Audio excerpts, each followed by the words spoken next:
Hare Rama.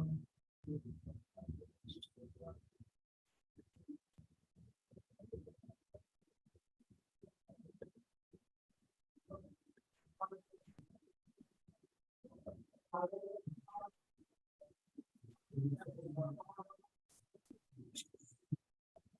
Krishna,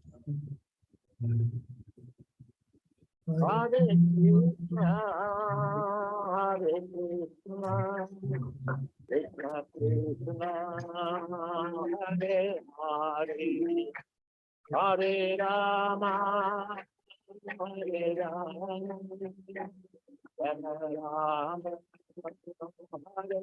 Hare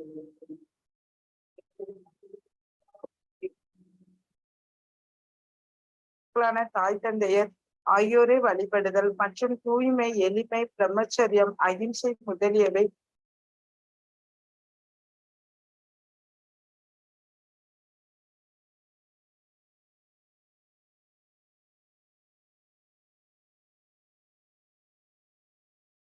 Hare Krishna భక్తులందరికీ ఈరోజు 17వ అధ్యాయం శ్రద్ధాత్రేయ విభాగ యోగములో ఉన్నాము. ఓం అజ్ఞానతిమిరాంధస్య జ్ఞానాంజనశలాకయ చక్షురున్మిళితం యేన తస్మై శ్రీ గురవే నమః. నమో ఓం విష్ణుపాదాయ కృష్ణప్రేష్ఠాయ భూతలే శ్రీమతే భక్తి వేదాంత స్వామి ఇతి నామినే. నమస్తే సరస్వతి దేవి గౌరవాణి ప్రచారిణే నిర్విశేష శూన్యవాది పాశ్చాత్య దేశధారిణే. హే కృష్ణ కరుణా సింధో దీనబంధో జగత్పతే గోపేశ గోపిక కాంత రాధా కాంత నమోస్తుతే. తప్త కాంచన గౌరాంగీ రాధే బృందావనేశ్వరి వృషభానుసుతే దేవి ప్రణమామి హరిప్రియే.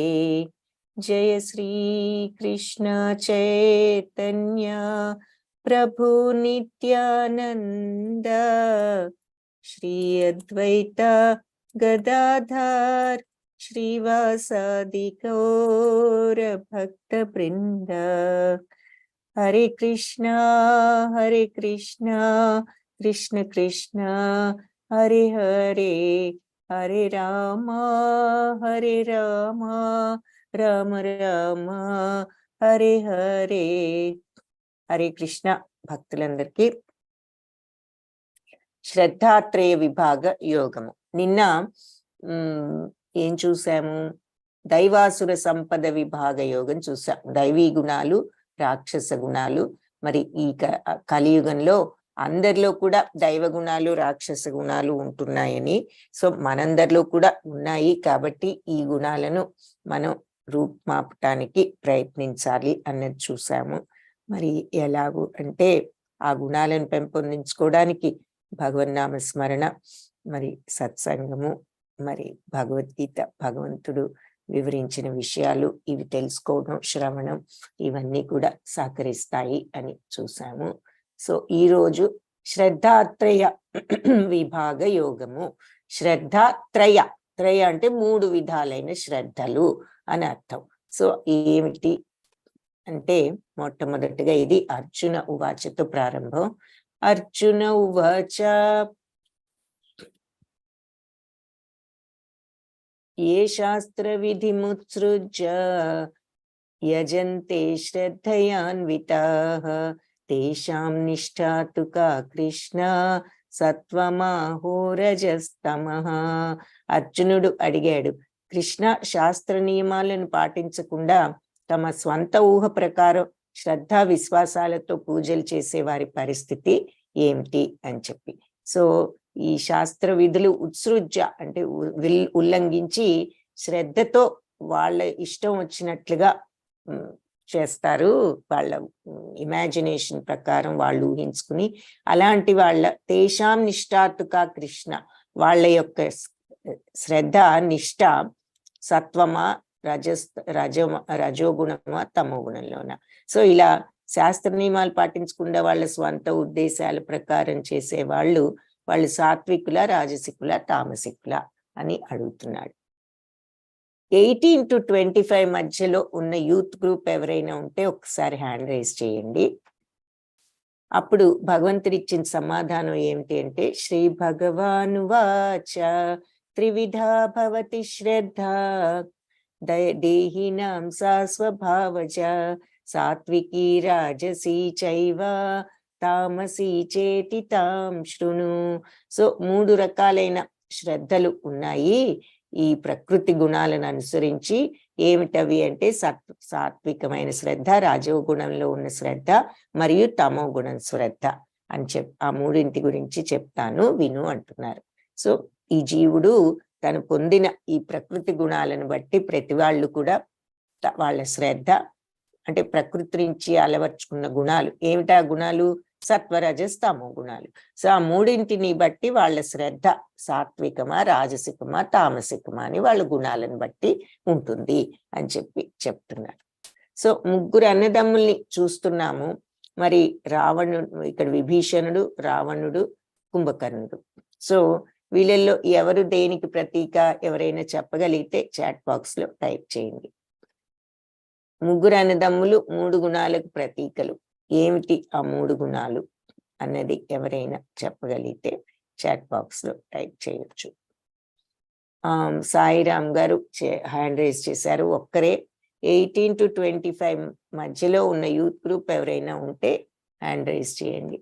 హరే కృష్ణ సాయిరామ్ గారు. మరి హరే కృష్ణ మాతాజీ. హరే కృష్ణ ప్రభుజీ. అక్షిత మాతాజీ మీరు కూడా యూత్ గ్రూప్ పైన హ్యాండ్ రైజ్ చేయండి. Okay, very good. So youth group వాళ్ళు మరి ఇద్దరైనా అయితే ఉండి ఇంకెవరు లేరా? 18 to 25 మధ్యలో ఉన్న వాళ్ళు ఇంకెవరైనా ఉన్నారా? Only 2 people. ఓకే, సో మీకు రేపు మీరు వాట్సాప్ గ్రూప్ లో చూసారా మాయాపూర్ యాత్ర నవంబర్లో ఉన్నది. ఆ తర్వాత రేపు సెప్టెంబర్ 6న జన్మాష్టమి, శ్రీకృష్ణ జన్మాష్టమి. సో జన్మాష్టమికి మంగళూరు ఇన్వైట్ చేస్తున్నారు అందరినీ ప్రభుజీ. అయితే ఈ 18 to 25 లోపు వాళ్ళు వెళ్ళలేకపోతే ఫైనాన్షియల్ రీజన్స్ వల్ల, ఆర్థిక పరిస్థితి వల్ల ఇప్పుడు టికెట్లు అవన్నీ కొనుక్కుని వెళ్ళలేకపోతే వాళ్లకు టికెట్స్ అవన్నీ కూడా అరేంజ్ చేస్తామని చెప్పారు నామనిష్ఠ దాస్ ప్రభుజీ. ఆయనే మనకి జూమ్ క్లాస్ కూడా అరేంజ్ చేసింది. సో ఇది ఆ యూత్ గ్రూప్ వాళ్ళను, ఆర్థిక రీజన్స్ తో వెళ్ళలేని యూత్ గ్రూప్ వాళ్లకు, మిగిలిన వాళ్ళు కూడా వెళ్ళాలంటే వెళ్ళొచ్చు. ఆ ఛార్జ్ కూడా చాలా నామినల్ ఛార్జ్, అంత విపరీతమైన ఛార్జెస్ ఏమి ఉండవు. సో వెళ్ళాలనుకుంటే వెళ్ళొచ్చు. అయితే ఈ యూత్ గ్రూప్ వాళ్ళకి మాత్రం మీరు వెళ్ళాలనుకుంటే మీకు ఉచితంగా అరేంజ్ చేస్తాను ఆ ప్రయాణ ఖర్చులు కూడా అని చెప్పారు. కాబట్టి మీరు వెళ్ళదలుచుకుంటే నాకు మీ నేమ్ నంబరు పంపించండి, నేను అది పాస్ చేస్తాను. ఓకే సాయిరామ్ ప్రభుజీ, మీకు వెళ్ళే ఉద్దేశం ఏమైనా ఉందా? అవును మాతాజీ. ఓకే, మీ పేరు నంబరు అయితే నోట్ చేసుకుంటాను. రేపు జన్మాష్టమికి వెళ్దాం అనుకుంటున్నారా, మాయాపూర్ వెళ్దాం అనుకుంటున్నారా, రెండిటికి వెళ్దాం అనుకుంటున్నారా? మాయాపూర్ వెళ్దాం అనుకుంటున్నాను మాతాజీ. ఓకే సరే, పంపిస్తాను అయితే.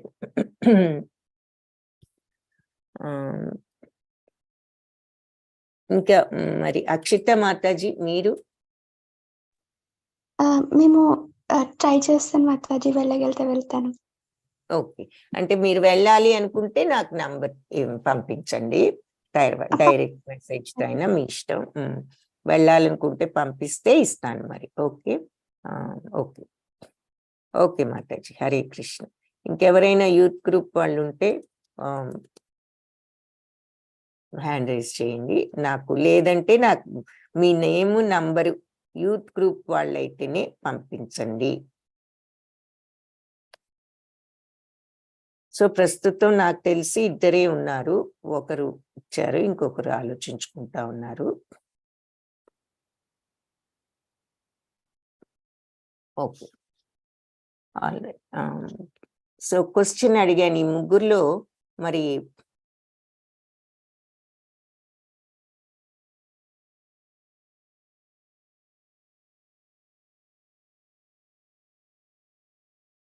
ఓకే, హరే కృష్ణ. ఈ ముగ్గురులో ఎవరు ఏ గుణానికి చెందిన వాళ్ళు?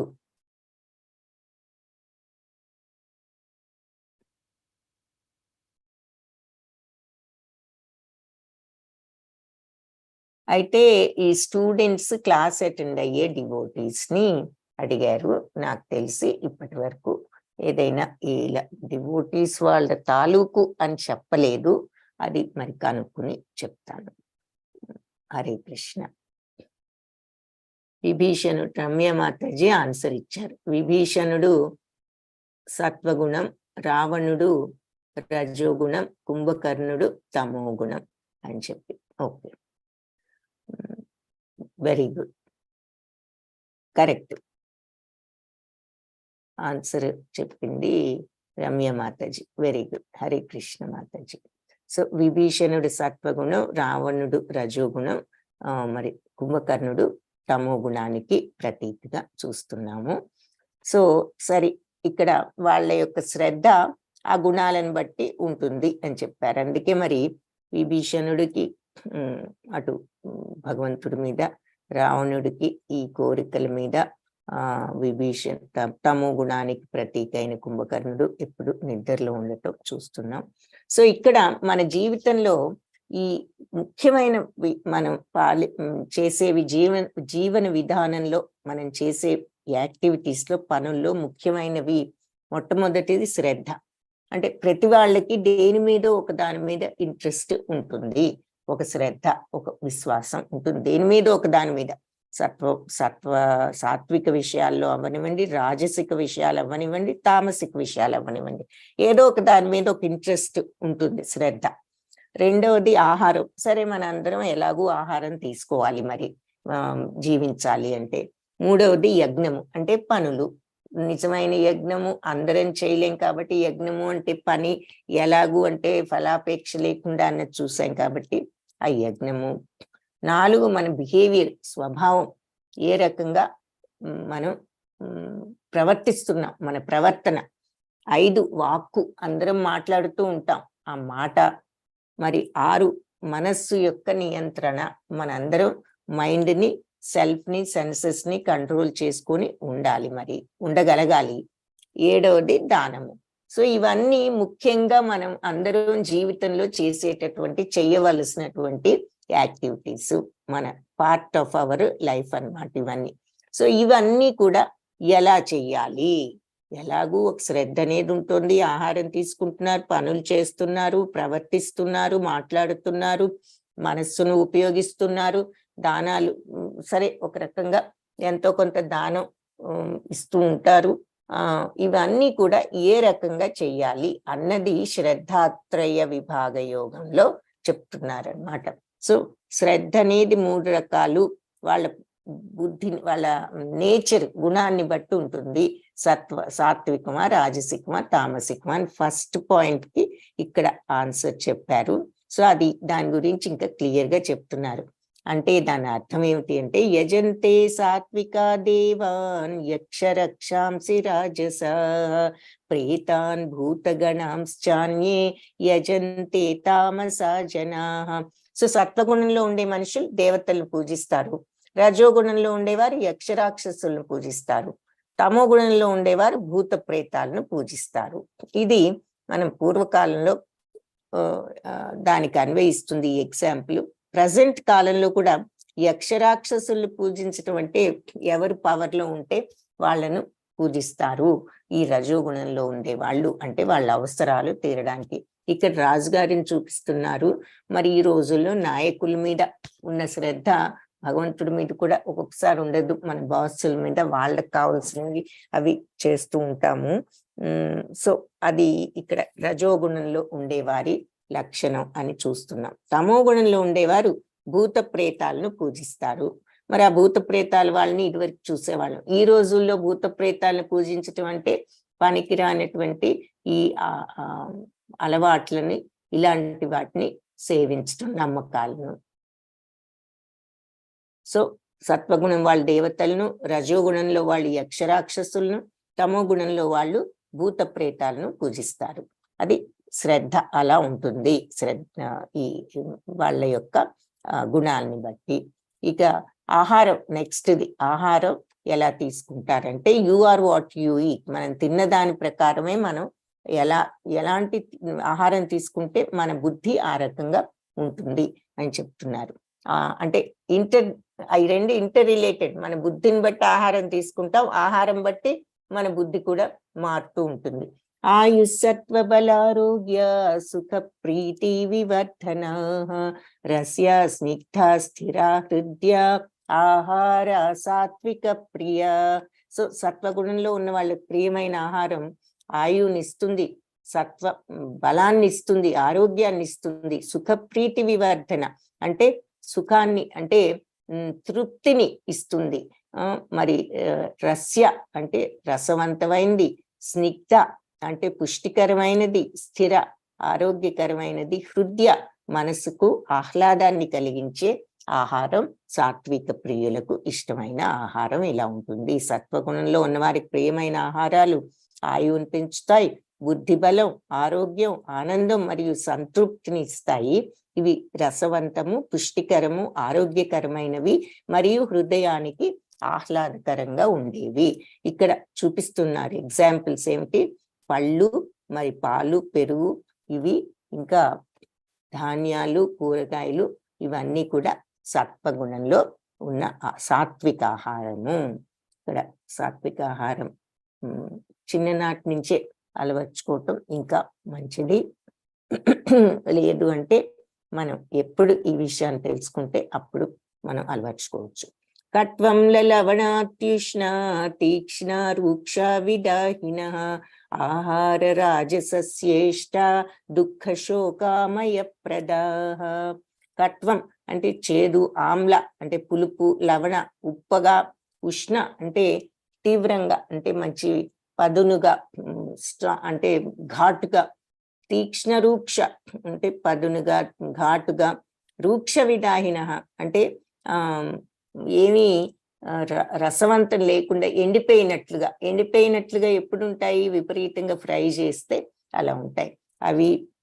ఇలాంటి ఆహారం రాజసస్యేష్ట రజోగుణంలో వాళ్ళకి ప్రియమైనది. ఇది దుఃఖ శోకామయం, ఇది దుఃఖాన్ని, శోకాన్ని పెంచుతుంది.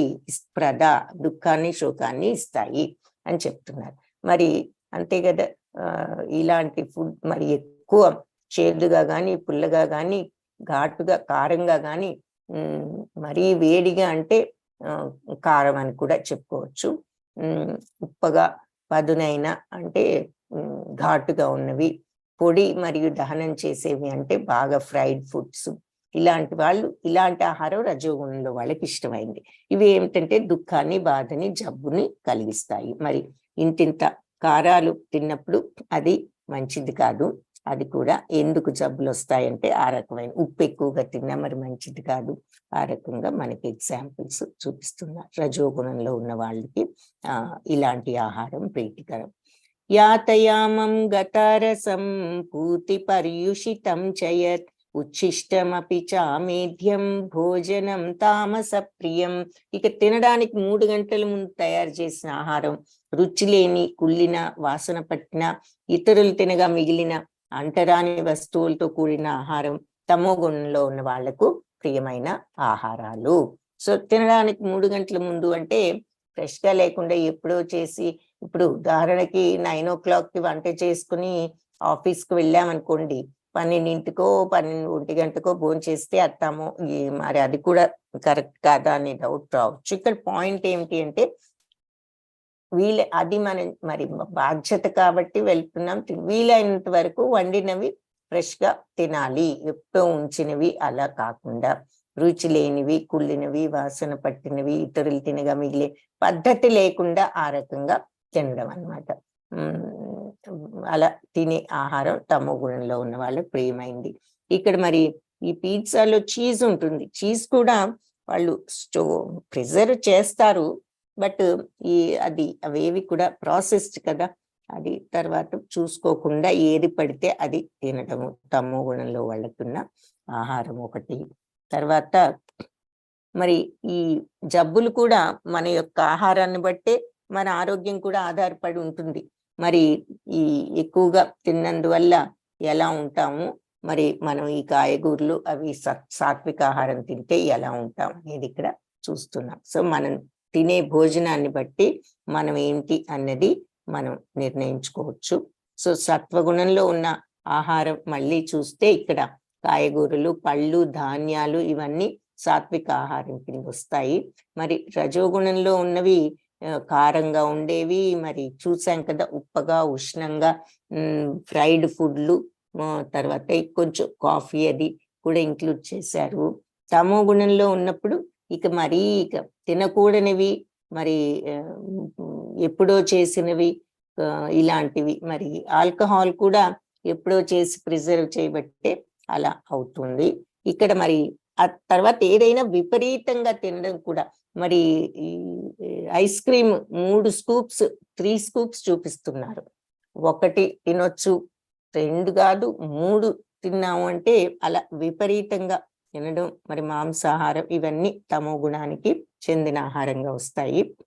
సత్వగుణము ఎలాంటిది అంటే మరి సమత్వాన్ని పెంచుతుంది, మనకు అందరితో సామరస్యాన్ని పెంచుతుంది, మరి పాజిటివ్ అవుట్లుక్, ఎప్పుడు అందరిలో కొంచెం మంచి చూస్తూ అన్ని చోట్ల మంచి భావాలతోనే ఉంటారు, ఎప్పుడు శాంతంగా ఉంటారు, తృప్తిగా, ఒక క్లారిటీ, ఒక స్వచ్ఛత ఉంటుంది సత్వగుణానికి.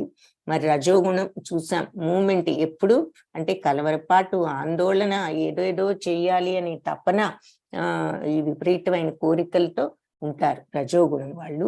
తమో గుణంలో వాళ్ళు ఇక జడత్వం, ఎప్పుడు ఏది చేయకుండా కూర్చోటం, మరి ఎప్పుడు కూడా ఏదో మనందరూ ఏదో చేశారు అనే నెగిటివ్ ఫీలింగ్స్ తో ఉండటం, డల్ గా ఉండటం, ఇదంతా తమో గుణానికి ప్రతీకని ఇక్కడ చూపిస్తున్నారు.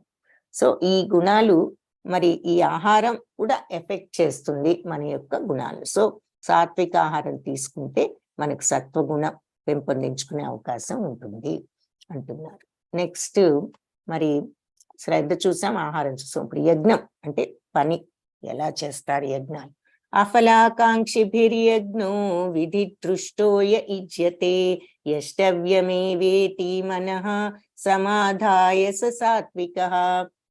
శాస్త్ర గ్రంథాల యొక్క ఆదేశం ప్రకారం విధిగా ప్రతిఫలం కోరుకోని వారు మనస్సులో దృఢ సంకల్పంతో చేసే యజ్ఞం సత్వగుణంతో చేసే యజ్ఞము. అఫలాకాంక్షిభిర్యజ్ఞం అంటే ఫలితాన్ని ఆకాంక్షించకుండా, కోరుకోకుండా చేసే యజ్ఞం విధి దృష్టోయ ఇజ్జతే, ఇది నా బాధ్యత అనుకుని చేసేది. So 2 points.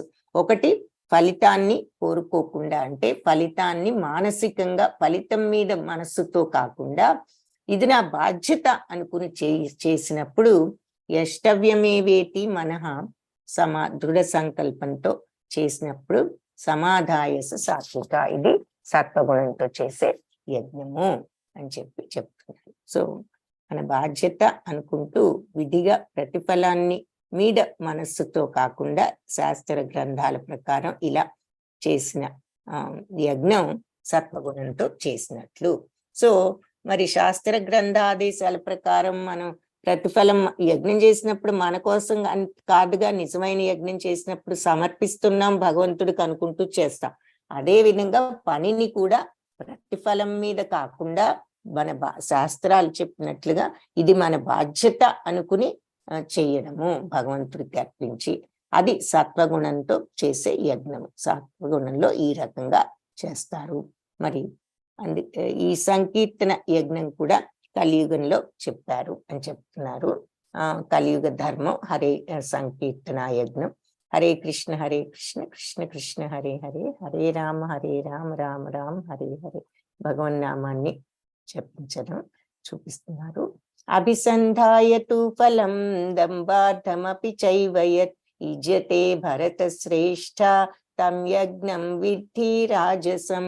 సో అదే ఫలితం కోసం దంబార్థమపి గర్వంతో చేసేటటువంటి పని. ఇజ్జతే భరత శ్రేష్ఠ, తెలుసుకో ఈ పని భరత శ్రేష్ఠుడైన అర్జునుడా, ఇది రజోగుణంలో వాళ్ళు చేసే వాళ్ళ స్వభావము.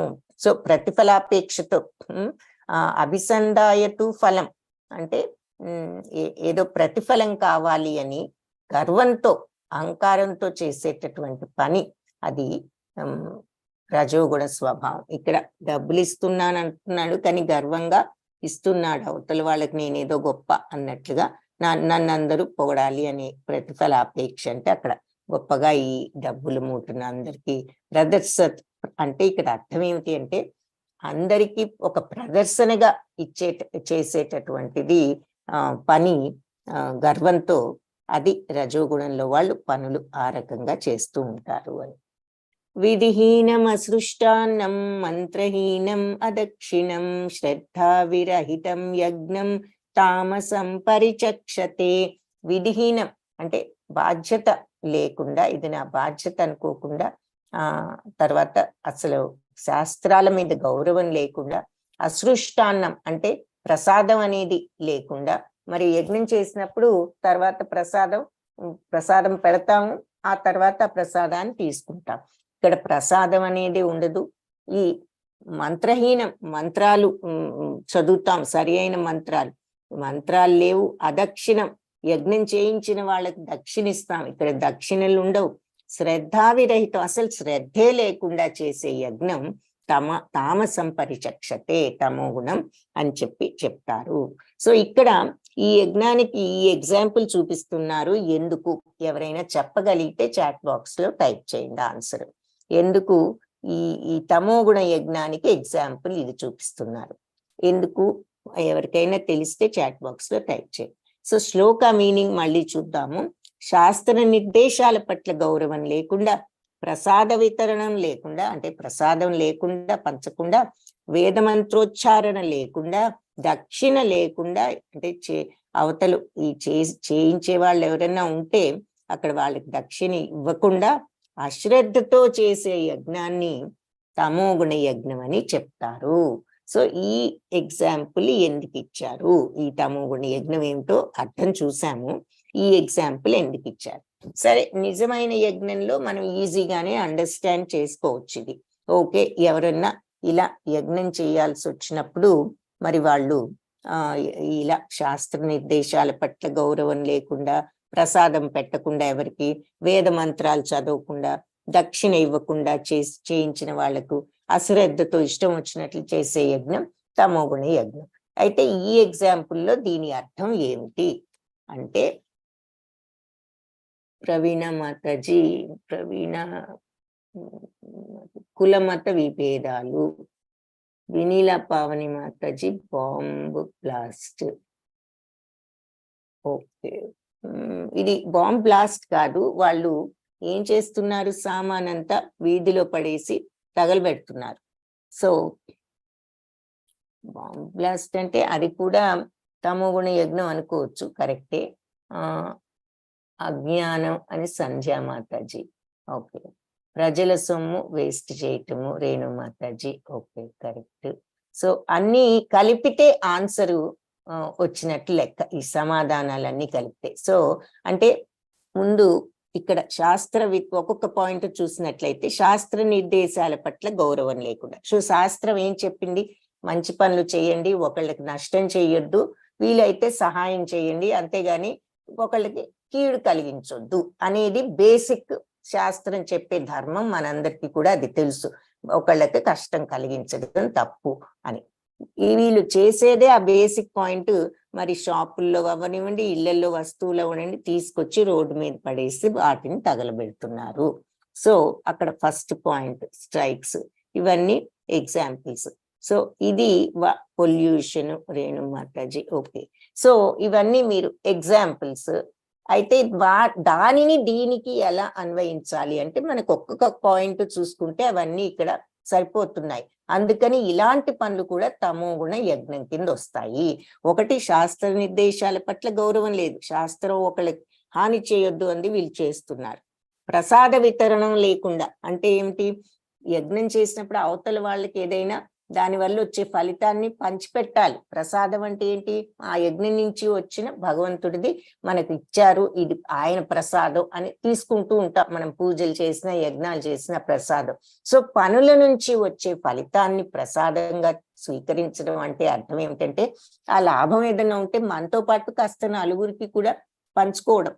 సో వీళ్ళు ఆ ప్రసాదం పంచే అందరికీ ఆ లాభం అనేది వాళ్ళ పనుల ద్వారా పంచకపోగా నష్టాన్ని కలిగిస్తున్నారు. అవతల వాళ్ళ ప్రాపర్టీని దగ్ధం చేసి వాళ్ళకి ఇంకా ప్రసాదంగా ఏదైనా ఇచ్చేది బదులు వాళ్ళకు ఉన్నదాన్ని పోగొట్టి నష్టాన్ని కలుగజేస్తున్నారు.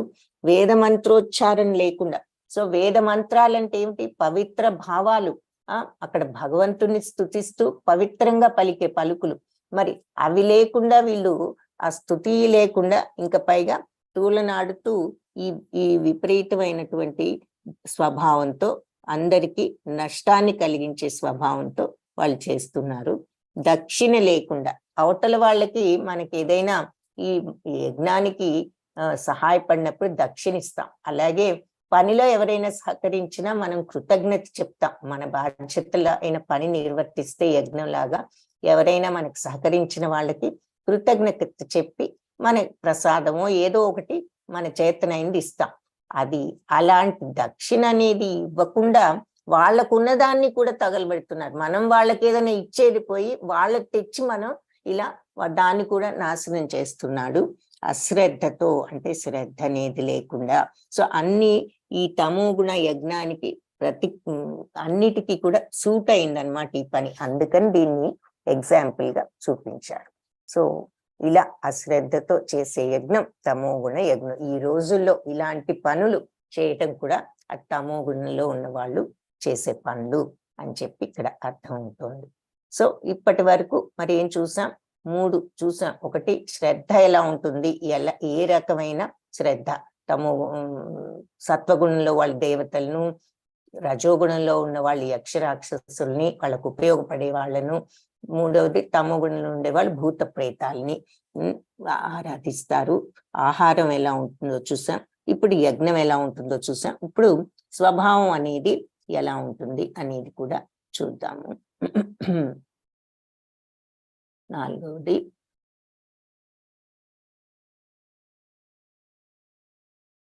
స్వభావం. దేవద్విజ గురు ప్రాజ్ఞ పూజనం శౌచమార్చవం బ్రహ్మచర్యం అహింసాచ శారీరం తప ఉచ్యతే. భగవంతుణ్ణి, దేవదేవుణ్ణి, ద్విజులు అంటే బ్రాహ్మణులను, గురువులను, ప్రాజ్ఞులు అంటే అన్ని తెలిసిన పెద్దవాళ్లను, పూజించటం, శౌచం పవిత్రంగా ఉండటం, బ్రహ్మచర్యము అంటే మనందరం గృహస్థులం కదా, సో మరి మనకు బ్రహ్మచర్యం కుదరదా అనే డౌట్ వస్తే, బ్రహ్మచర్యము అంటే మన యొక్క ముందు ఫస్ట్ పాయింట్ ఏమిటి అంటే, చదువుకునేటప్పుడు అందరూ బ్రహ్మచారులుగా ఉండాలి గృహస్థులు అయ్యే వరకు. వాళ్ళు ఇది మనకి ఈ 4 స్టేజెస్ ఉంటాయి కదా లైఫ్ లో. చిన్నప్పుడు బ్రహ్మచర్యం అని అంటే చదువుకునేటప్పుడు, తర్వాత గృహస్థాశ్రమం, ఆ తర్వాత వానప్రస్థం పిల్లలు పెద్దవాళ్ళు అయినాక, ఆ తర్వాత ఇంకా అడ్వాన్స్డ్ స్టేజ్ లో సన్యాసం అంటే అప్పుడు వైరాగ్యం అనే మెంటాలిటీ డెవలప్ చేసుకోవాలి ఆ ఏజ్ లో అని 4 దశలు చెప్తారు. అదొకటి బ్రహ్మచర్యం అంటే. రెండవది గృహస్థులు అయిన తర్వాత కూడా ఆ గృహస్థాశ్రమంలోనే ఉంటూ అలా నీటిగా ఉన్నప్పుడు అది బ్రహ్మచర్యమే అవుతుంది, అక్రమ సంబంధాలు లేకుండా ఉంటే అని కూడా చెప్తారు. సో బ్రహ్మచర్యము, అహింస. అహింస అంటే చూసాం నిన్న ఏది, 2 విషయాలు. ఒకటి ఎవరిని హింసించకూడదు, మనుషుల్ని కాదు ఏ జీవిని హింసించకూడదు అన్నది ఒకటి. 2 మానసికంగాని కూడా హింసించకూడదు, శారీరకంగానే కాదు మానసికంగా కూడా హింసించకూడదు అనేది చూసాం. సో అహింస. ఇవి శారీరం తప ఉచ్యతే, ఇది శారీరక తపస్సు అని చెప్తారు. సో భగవంతుణ్ణి, బ్రాహ్మణులను, గురువులను, తల్లిదండ్రుల వంటి పెద్దలను పూజించటం, పవిత్రంగా ఉండటం. శుచిత్వం అంటే మరి బాహ్య శుచిత్వమే కాదు, మానసిక శుచిత్వం, చిత్తశుద్ధి అంటే చెడు ఆలోచన లేకుండా, మైండ్ ని అన్నెసెసరీ థాట్ లేకుండా ఉంచడం. సరళత్వం, బ్రహ్మచర్యం, అహింస అనేవి శరీరంతో చేసే తపస్సు అని చెప్పి చెప్తారు. సో ఈ రోజుల్లో మరి ఇదే తపస్సు. మనం సత్యయుగంలో ఆ రోజుల్లో మునులు మరి కూర్చుని ఎన్నో సంవత్సరాల పాటు తపస్సులు చేసేవారు. మనకి ఈ రోజుల్లో భగవన్నామ సంకీర్తనే మనకు భగవంతుడికి దారి అని చెప్పారు. సో మన తపస్సులు ఎలాంటివి అంటే మనం బాహ్యంగా చేసే తపస్సు ఇది. అందరి పట్ల పెద్దలను అందరినీ గౌరవించటం, భగవంతుణ్ణి పవిత్రంగా ఉండటం, మరి మనం మనస్సును మంచి థాట్స్ తో ఉంచుకోగలగటం, శుచిత్వం, సరళత్వం, బ్రహ్మచర్యం, అహింస, ఇవన్నీ శారీరక తపస్సులు అని చెప్తున్నారు.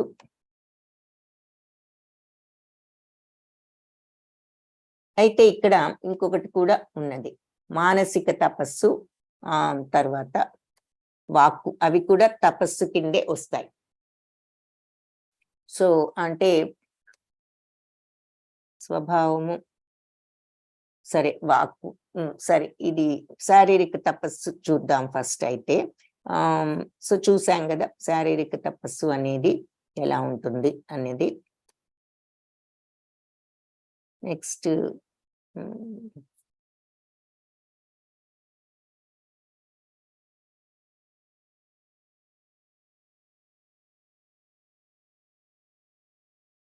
సత్కారమాన పూజార్థం తపోదంభేన చైవ యత్ క్రియతే తదిహ ప్రోక్తం రాజసం చలమధ్రువం. సో ఇతరుల నుండి గౌరవం పొందాలి, సన్మానము, పూజను పొందటం కోసం గర్వంతో చేసే తపస్సు రజోగుణానికి చెందినది.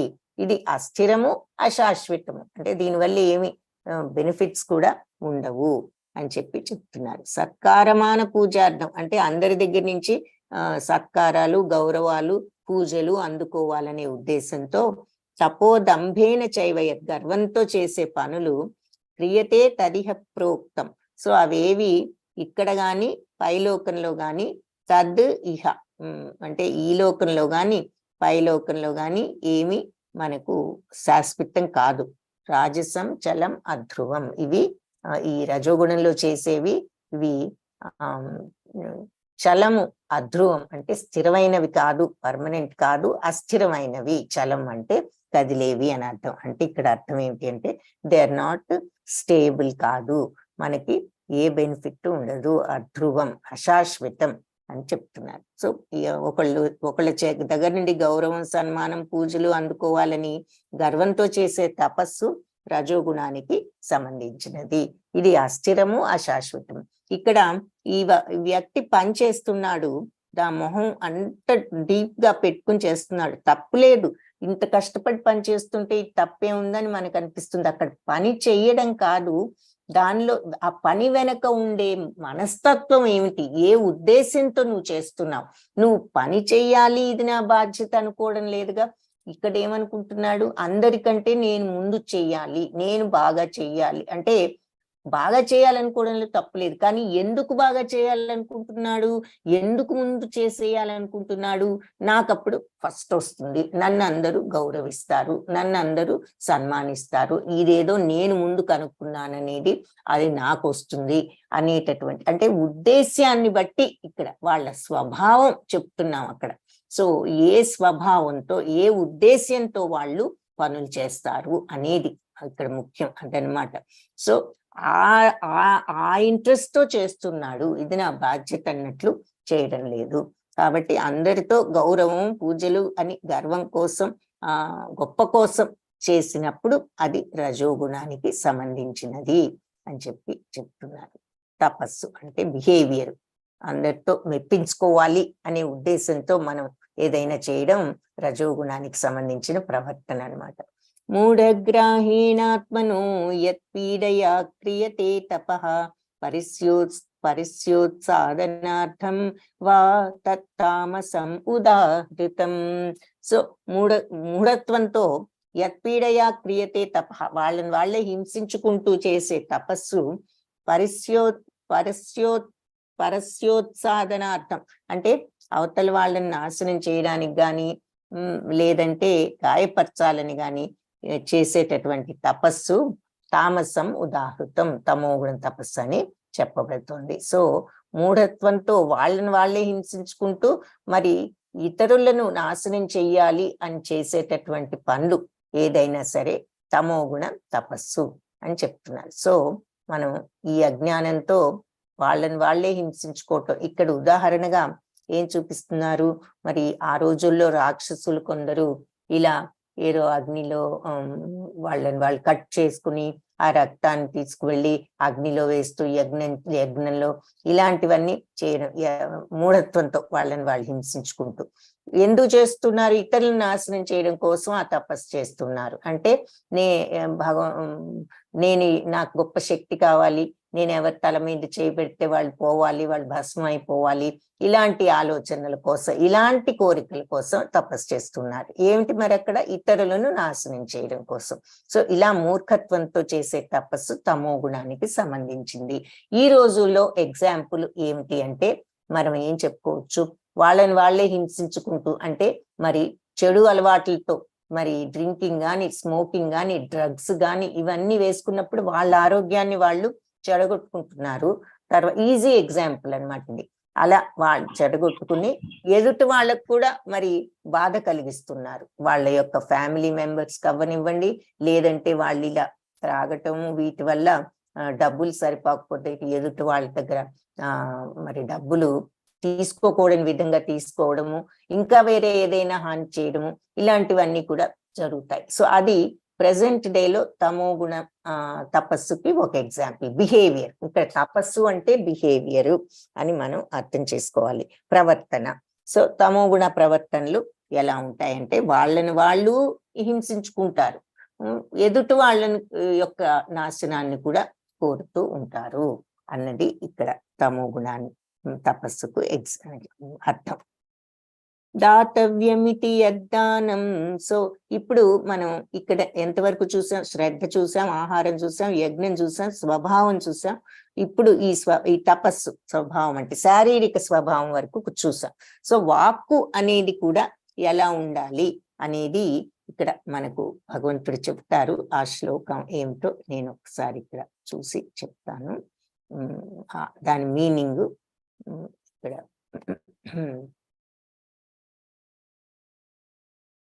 తపస్సు చూసాం, శారీరక తపస్సు. ఓకే, సో మానసిక తపస్సు, వాక్కు ఎలా ఉంటాయి అన్నది కూడా చెప్పారు. అది ఇక్కడ ఈ పీపీటీలో లేదు, సో నేను అది ఏమిటో చెప్తాను, ఎందుకంటే అది కూడా ఇంపార్టెంట్ పాయింట్ కాబట్టి. చూద్దాం.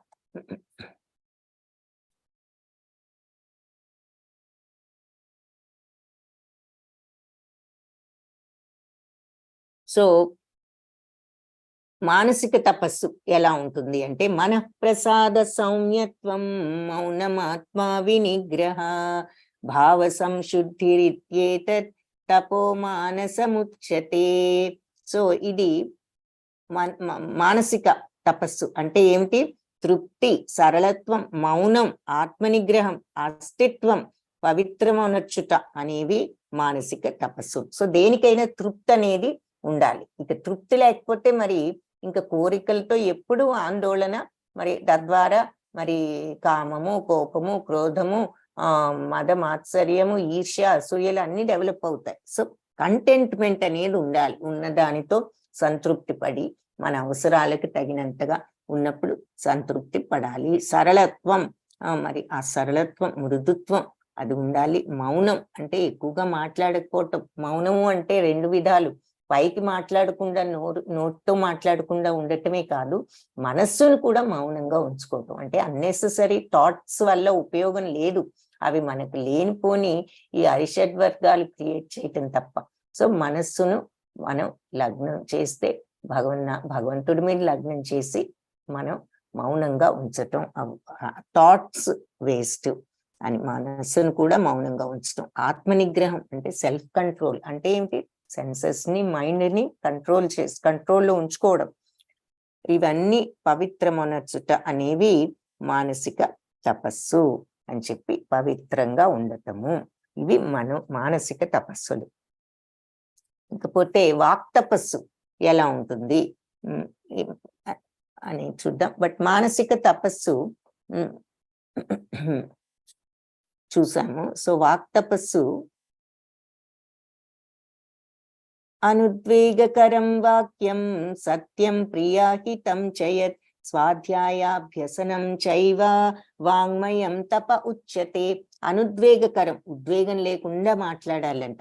మరి మాట వాక్యం అనుద్వేగకరమైన వాక్యం, సత్యం మనం చెప్పేది సత్యమై ఉండాలి.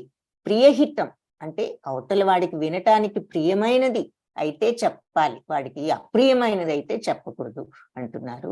ఆ తర్వాత ఇంకా సో 3 విషయాలు, సత్యం, హితం, ప్రియం.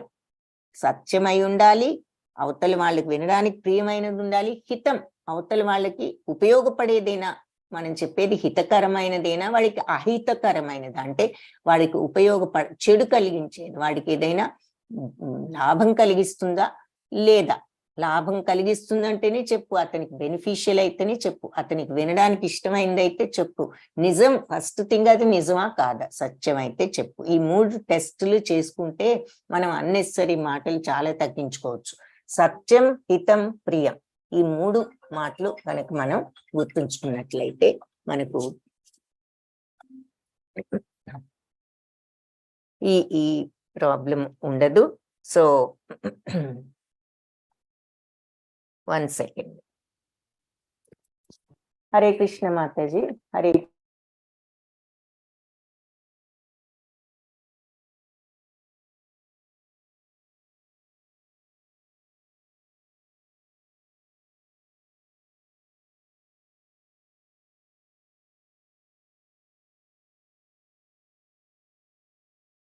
ఓకే. సో సత్యం, హితం, ప్రియం, ఇవి 3 విషయాలు మనం మాట్లాడేటప్పుడు గమనించాలి. అది వాక్ తపస్సు. తర్వాత స్వాధ్యాయాభ్యసనం చైవ అంటే స్వాధ్యాయాభ్యసనం అంటే వేద వాంగ్మయాలను పఠించడం, ఇది కూడా వాక్ తపస్సు. వాంగ్మయం తప ఉచ్యతే, వేద వాంగ్మయాన్ని పఠించడం కూడా వాక్ తపస్సు అని చెప్పారు. అంటే వేదాలను వేద పారాయణం పఠించటం అంటే ఇక్కడ పారాయణ అంటే వేదాలని ఉచ్చరిస్తూ ఆ వేద మంత్రాలను చెప్పడం కూడా వాక్ తపస్సు మన నోట్లో. సో సత్యము, ప్రియము, హితకరము, అనుద్వేగకరము, ఉద్వేగం లేకుండా సాఫ్ట్ గా మాట్లాడే వచనాలు పలకడం, మరియు అది వాక్ తపస్సు.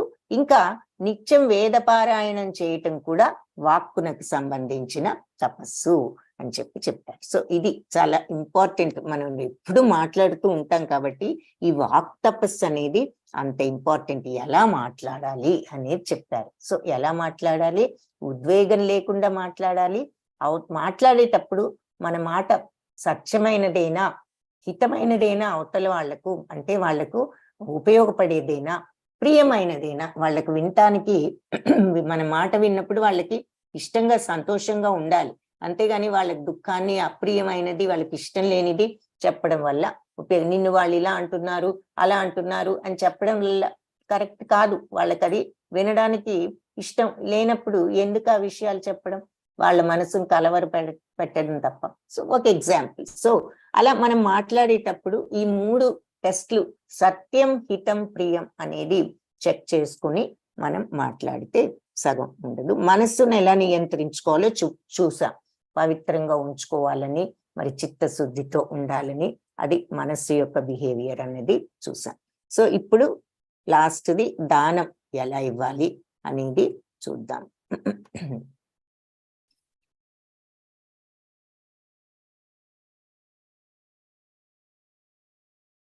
దాతవ్యమితి యద్దానం దీయతేనుపకారిణే దేశే కాలే చ పాత్రే చ తద్దానం సాత్వికం స్మృతం. సో ఇది వాంఛ లేకుండా సరైన సమయంలో సరైన ప్రదేశంలో యోగ్యుడైన వ్యక్తికి కర్తవ్య భావనతో ఇచ్చే దానం సత్వగుణానికి సంబంధించిన దానంగా చెప్పబడుతుంది అని చెప్పారు. సో ప్రతిఫల వాంఛ లేకుండా దాతవ్యం దీయతేన్ ఉపకారినే. సో యోగ్యుడైన వ్యక్తికి సరి అయిన దేశే కాలేచ పాత్రేచ, సరి అయిన ప్రదేశంలో సరి అయిన వ్యక్తికి ఇచ్చే దానం సాత్వగుణంలో చేసే దానము. సో సరైన ప్రదేశంలో మనం ప్రతిఫల వాంఛ లేకుండా, అంటే గొప్ప కోసం కానీ పుణ్యం వస్తుందేమో అనే దీంతో కానీ కాకుండా అవతల వాళ్ళకి ఇవ్వాలి, ఇది నా బాధ్యత అనేటటువంటి ఉద్దేశంతో సరి అయిన ప్రదేశంలో సరి అయిన సమయంలో అంటే ఒక సమయం సందర్భం ఉన్నవి అని మన పెద్దవాళ్ళు అంటూ ఉంటారే, అలా ఇచ్చినటువంటి దానం సత్వగుణ దానం. ఇక్కడ మరి శ్రీకృష్ణ జననం అప్పుడు నందమహారాజు మరి అందరికీ దానాలు ఇవ్వడం ఇక్కడ చూస్తున్నాం. అక్కడ యోగ్యులైన వాళ్ళందరికీను ఈ రోజుల్లో కూడా మరి దానం ఇచ్చేటప్పుడు అలా ప్రతిఫల వాంఛ లేకుండా మనం అవసరమైన వాళ్ళకి అవసరమైన చోట ఇవ్వవలసిన చోట, అంటే అందరి ముందు ప్రదర్శనగా కాకుండా మనం అవసరమైన వాళ్ళకి ఇవ్వవలసిన టైంలో ఇవ్వడం. యత్తు ప్రత్యుపకారార్థం ఫలం ఉద్దిశ్య వా పునః దీయతే చ పరిక్లిష్టం తద్దానం రాజసంస్మృతం.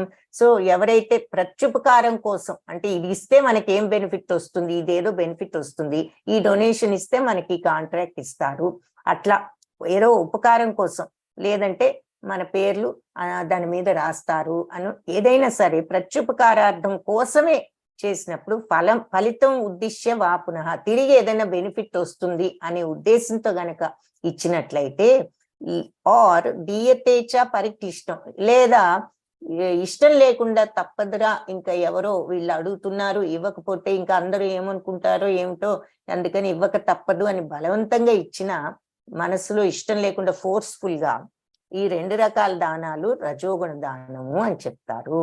కాబట్టి ప్రతిఫలాన్ని కోరుతూ ఇది ఇచ్చామంటే మనకి ఏదో బెనిఫిట్ వస్తుందనే ఉద్దేశంతో ఇచ్చినా, లేదా ఇష్టం లేకుండా తప్పదు అనుకుని ఆ ఫోర్స్ఫుల్ గా ఇచ్చిన, అది రజోగుణానికి సంబంధించిన దానము, మనస్ఫూర్తిగా ఇవ్వకుండా. ఇంకపోతే అదేశకాలే యద్దానం అపాత్రేభ్యశ్చ దీయతే అసత్కృతం అవజ్ఞాతం తత్తామసం ఉదాహృతం.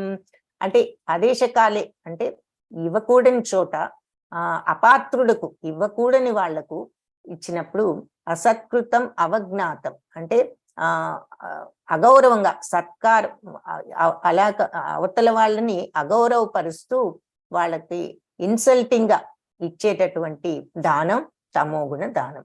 సో ఫస్ట్ దేంటి, అనువు కాని చోట అకాలంలో ఇవ్వకూడని టైంలో అపాత్రుడికి ఇచ్చే దానం తమోగుణ దానం. అలాగే ఇచ్చేటప్పుడు అవతల వాళ్ళకి పట్ల గౌరవం లేకుండా అవమానకరంగా ఇచ్చినా కూడా అది తమోగుణ దానం. సో ఫస్ట్ది అనువుగాని చోట అకాలంలో అపాత్రుడికి, అంటే ఫర్ ఎగ్జాంపుల్ ఇలా ఇతనికి అపాత్రుడు అంటే మరి అతను చెడు అలవాట్లలో డ్రగ్స్ లో ఉన్నాడు, మరి ఇచ్చాము అంటే దాన్ని ఏమవుతుందో మనకు తెలుసు ఆ డబ్బు. సో అందుకని మనం ఇచ్చేది అవతల వాళ్ళు సరిగ్గా అవసరమైన విషయాలకు ఉపయోగిస్తున్నారా లేదా అన్నది కూడా కొంచెం మనం అర్థం చేసుకోవాల్సిన విషయం ఇక్కడ చెప్తున్నారు.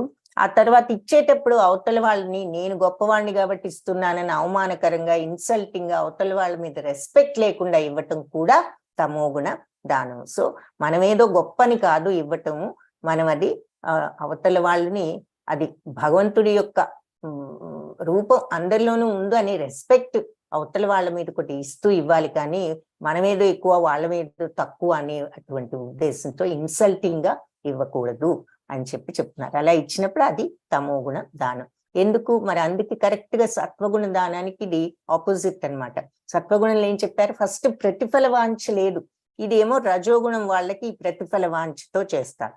సో సత్వగుణంలో వాళ్ళకి అందుకే రజోగుణంలో ఉండే వాళ్ళలాగాను చేయరు, తమో గుణంలో ఉండే వాళ్ళలాగాను చేయరు. కాబట్టి ప్రతిఫల వాంఛ రజోగుణంలో లాగా వాళ్ళకు ఉండదు. సరి అయిన ప్రదేశంలో యోగ్యుడైన వ్యక్తికి ఇస్తారు. ఈ తమో గుణంలో వాళ్ళు ఎలా పడితే అలా ఎప్పుడు పడితే అప్పుడు ఎవరికి పడితే వాళ్ళకి ఇవ్వకూడని వాళ్ళకు కూడా ఇస్తారు.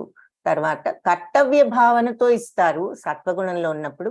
వీళ్ళు ఎలా ఇస్తారు, అవమానకరంగా అవతల వాళ్ళని అగౌరవపరుస్తూ ఇస్తారు. లేదంటే రజోగుణంలో వాళ్ళేమో ఇష్టం లేకపోయినా బలవంతంగా ఇస్తారు. వీళ్ళేమో ఇది నా డ్యూటీ, ఇది ఇవ్వటం అనే భావంతో ఉంటారు. అది సత్వ రజస్ తమో గుణాలలో చేసే దానం యొక్క ఇది. సో ఇప్పటి వరకు మనం ఇవన్నీ చూసాం. శ్రద్ధ ఎలా ఉంటుంది, ఆహారం ఎలా ఉంటుంది, యజ్ఞం ఎలా చేయాలి, స్వభావం ఎలా ఉండాలి, శారీరక తపస్సు, మానసిక తపస్సు, వాక్ తపస్సులు చూసాం. వాక్ ఎలా ఉండాలి, మనస్సును ఎలా కంట్రోల్ చేసుకోవాలి, దానం ఎలా ఇవ్వాలి, ఇవన్నీ కూడా మనం చూసాము. ఇప్పుడు ఓం తత్సదితి నిర్దేశో బ్రహ్మణస్త్రివిధ స్మృతః బ్రాహ్మణాస్తేన వేదాశ్చ యజ్ఞాశ్చ విహితా పురా. అంటే సృష్టి ప్రారంభం నుండి ఓం తత్సత్ అనే 3 పదాలు పరబ్రహ్మాన్ని సూచించడానికి వాడబడ్డాయి. భగవంతుని సంతృప్తి కోసం వేద పఠనం మరియు యజ్ఞాలు చేసేటప్పుడు బ్రాహ్మణులు ఈ 3 పదాలని ఉపయోగించారు. ఓం తత్ దట్, ఆ సత్ ఆసత్యము, దట్ ట్రూత్ అని చెప్పి భగవంతుడిని వర్ణించారు. ఇది బిగినింగ్ నుంచి కూడా భగవంతుడికి సత్ అంటే భగవంతుడు. ఎందుకు సత్ అంటే అర్థం ఏమిటి? మార్పు లేనిది, నిత్యమైనది, శాశ్వతమైనది, అన్చేంజబుల్. ఏదైనా ఉందా మార్పు లేనిది? ఈ ప్రపంచంలో మన కళ్ళ ముందు కనిపించేవి అన్నీ కూడా మారిపోతూ ఉంటాయి. బాడీ ఎలాగూ మారిపోతూ ఉంటుంది. మనదే కాదు, జంతువులైనా పక్షులైనా ఏదైనా ఉండదు. ఏది శాశ్వతం కాదు. ఎప్పటికీ మార్పు లేనిది అంటే ఏమిటంటే ఎప్పటికీ అలాగే ఉండేది. మనం ఉండవు, మరి పక్షులు ఉండవు, జంతువులు ఉండవు, చేపలు ఉండవు, మరి ఎప్పటికీ బిల్డింగ్స్ ఉండవు. ఈ ప్రపంచమే ఎప్పటికీ ఉండదు. కాబట్టి ఎప్పటికీ ఉండేది, మార్పు లేకుండా ఏది అంటే భగవంతుడు, ఆయన అంశ అయిన ఆత్మ అని చూసాం. అందుకే ఆయనకి సత్, ఓం తత్ సత్, ఓ దట్ ట్రూత్, ఓ ఆ సత్యమా అంటూ భగవంతుణ్ణి, పరబ్రహ్మాన్ని సూచించడానికి ఈ పదాలు వాడబడ్డాయి. ఆయన సంతృప్తి కోసం బ్రాహ్మణాస్తేన వేదాశ్చ యజ్ఞాశ్చ విహితాపుర. భగవంతుడి సంతృప్తి కోసం వేద పఠనాలు యజ్ఞాలు చేసేటప్పుడు బ్రాహ్మణులు ఈ 3 పదాలని ఉపయోగించారు. ఓం తత్సత్ అని చెప్తున్నారు. అశ్రద్ధయాహుతం దత్తం తపస్తప్తం కృతం చయత్ అసదిత్యుచ్యతే పార్థ నచ తత్ప్రేత్యనో ఇహ. ఇక్కడ అన్ని చూసిన తర్వాత మనం ఎలా చేయాలి, ఈ గుణాల్లో ఎలా ఉంటాయి, శ్రద్ధ, దానం, యజ్ఞం, తపస్సు, వాక్కు ఇవన్నీ చూసాము. ఆహారము అశ్రద్ధతో చేసేటటువంటి దత్తం, దానమైనా తపస్సైనా మరి యజ్ఞమైనా సరే, కృతం చెయ్య ఏదైనా అసదిత్యుచ్యతే, అసత్తనే అంటారు పార్థ. అది ఇక్కడ పాయింట్ అన్నమాట. నచ తత్ప్రేత్యనో ఇహ. ఇక్కడ ఇది అది ఈ జన్మలో కాదు, పై జన్మలో కాదు, ఎక్కడైనా సరే పని దానివల్ల ఉపయోగం లేదు. సో భగవంతుడి పైన అశ్రద్ధతో, విశ్వాసం శ్రద్ధ అంటే విశ్వాసం అని అర్థం, ఫెయిత్. భగవంతుడి మీద విశ్వాసం లేకుండా చేసే దానమైన, తపస్సైన, యజ్ఞమైన ఏదైనా కూడా అసత్తు అంటే అశాశ్వతము. అది ఈ జన్మలోనే కాదు, నెక్స్ట్ జన్మలో కూడా మనకు ఉపయోగపడదు అని చెప్తున్నారు. సో ముఖ్యం ఏమిటి? ఎప్పుడైనా ఫెయిత్ అనేది ఉండాలి. నువ్వు చేసినప్పుడు ఆ తపస్సు, దానము, యజ్ఞము నువ్వు ఏదైనా చెయ్యి, నీకు ఆ విశ్వాసం, శ్రద్ధ లేనప్పుడు ఆ దానివల్ల ఈ లోకంలోనే కాదు, పై లోకంలోనే కానీ ఎక్కడైనా ఉపయోగం లేదు. ఈ జన్మలో గాని వచ్చే జన్మలో గాని నీకు అది ఉపయోగపడదు. సో ముందు నువ్వు ఆ శ్రద్ధ, భగవంతుడి మీద ఆ ఫెయిత్ డెవలప్ చేసుకో అని చెప్తున్నారు. హరే కృష్ణ కృష్ణ కృష్ణ హరే హరే, హరే రామ రామ రామ హరే హరే. సో ఈ గీతా పాఠంలో మనం నేర్చుకున్నది ఏమిటంటే, సరే ఇది మొన్న కూడా చూసాము, ఏ రకంగా మనం ఈ సత్వ రజస్తమో గుణాలను కూడా అధిగమించి సత్వగుణంలో ఉండటానికి ప్రయత్నించాలి. సత్వగుణంలో కూడా దేని వల్ల కట్టుబడి అవుతాం, బందీలం అవుతాము? నేను మంచి ప్రవర్తనలో ఉన్నాను, సుఖం వల్ల అనేటటువంటి ఆ ఫీలింగ్ తో మనం బంధితులం అవుతాం. సో అది కూడా దాటుకుని ఇది నా బాధ్యతని న్యాచురల్ గా ఉంటూ, ఇదేదో నా గొప్పతనం వల్ల నేను మంచివాణ్ణి అనుకోకుండా ఉండగలిగినప్పుడు, ఆ శుద్ధత్వం తెచ్చుకోగలిగినప్పుడు మరి ఆ విశుద్ధ సత్వంలోకి వెళ్తాము, శుద్ధ సత్వంలోకి. అదే జ్ఞాన మార్గంలో మరి ఏమన్నారు, స్థిత ప్రజ్ఞులు అని అన్నాము. వీళ్ళని భక్తి మార్గంలో శుద్ధ భక్తులు అన్నాము. ఆ స్టేజికి వెళ్తారు ఈ త్రిగుణాలను అధిగమించినప్పుడు. ఆ స్టేజ్కి మనందరం ట్రై చేయాలి.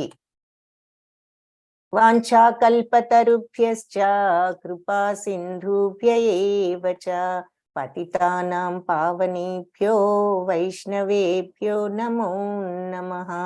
సో నిన్న మనం ఈ టెంపుల్ గురించి చూసాము.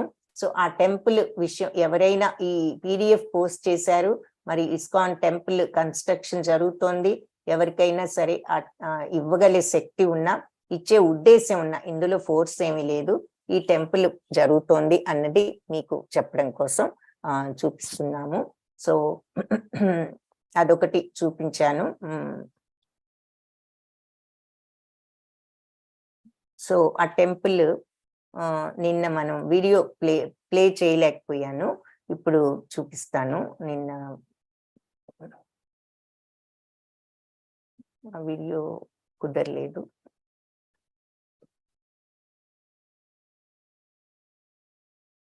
Temple, God says it is not that building.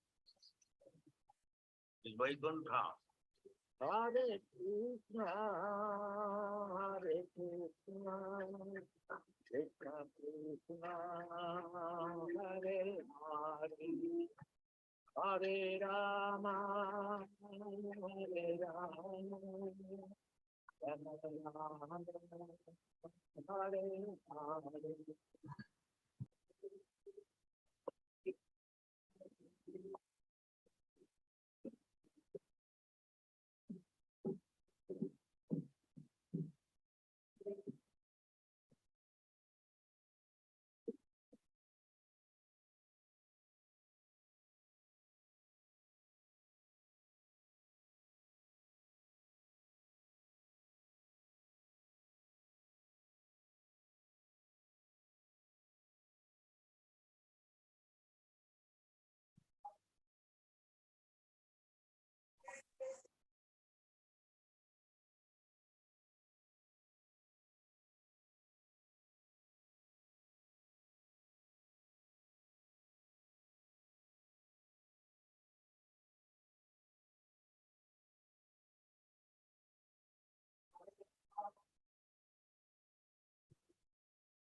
Hare Krishna, Hare Krishna, Krishna Krishna, Hare Hare, Hare Rama, Hare Rama, Rama Rama, Hare Hare.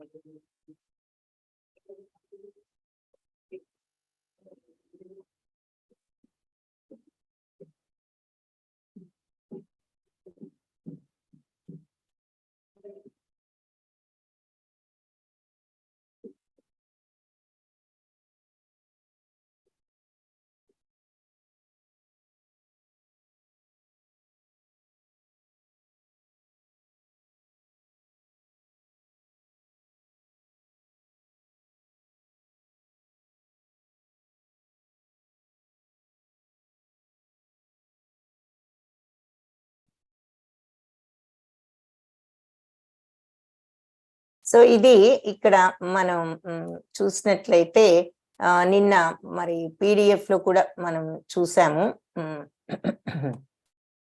చూపిస్తాను PDF. ఓ మీకు ఇది కనిపించడం లేదా? ఓ ఐఎమ్ సో సారీ, నేను కనిపిస్తుంది అనుకున్నాను, క్షమించాలి. ఓకే, సో ఇది ఇక్కడ మనం ఇది టెంపుల్.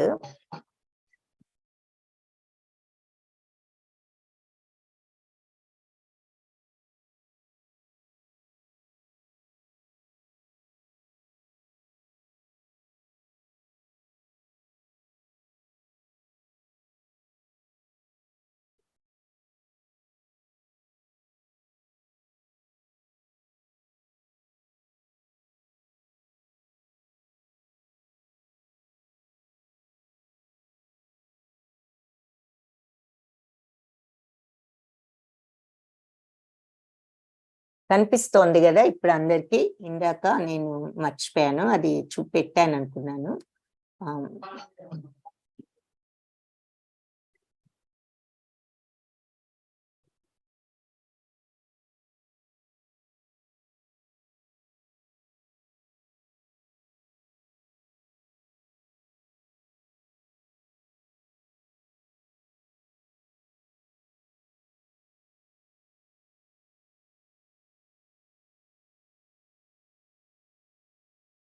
శ్రీదేవి మాతాజీ మీరు కోహోస్ట్ మాతాజీ.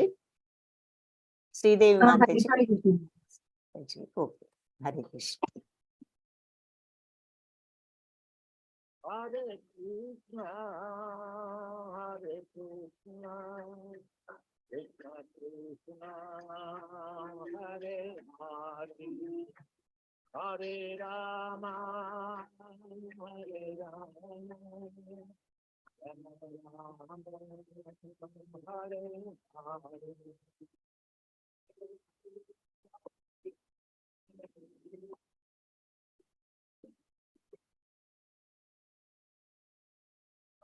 సో ఇది ఈ టెంపుల్ ఎలా ఉంటుంది అనేది చూస్తున్నాము.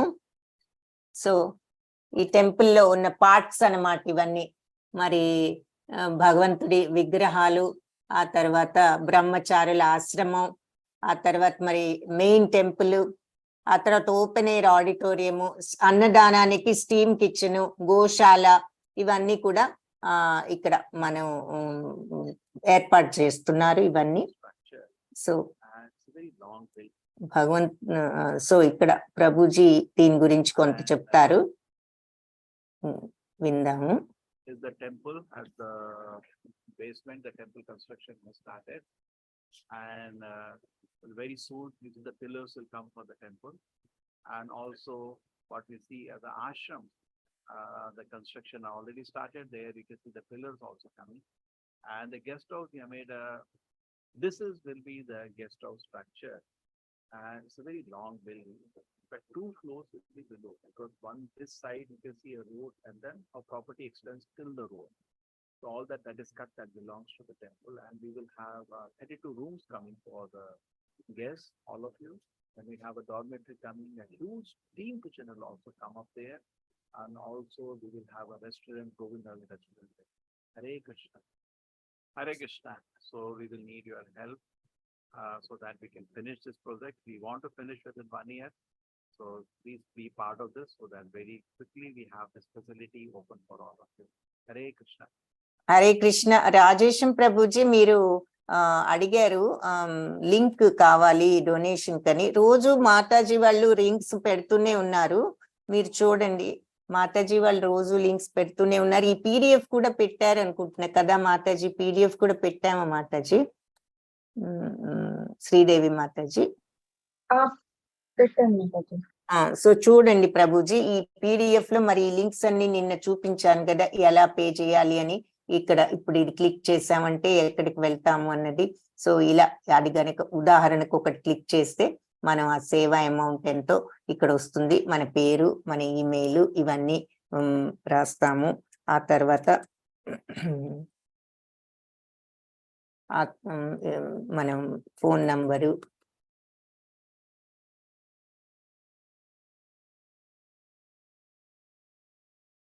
పెడతాము. ఆ తర్వాత మరి పాన్ నంబరు కంపల్సరీ కాదు, ఓన్లీ లైఫ్ మెంబర్షిప్ అయితే పాన్ నంబర్ కంపల్సరీ, లేకపోతే అక్కర్లేదు. ఈ పే అన్నది నొక్కుతాము.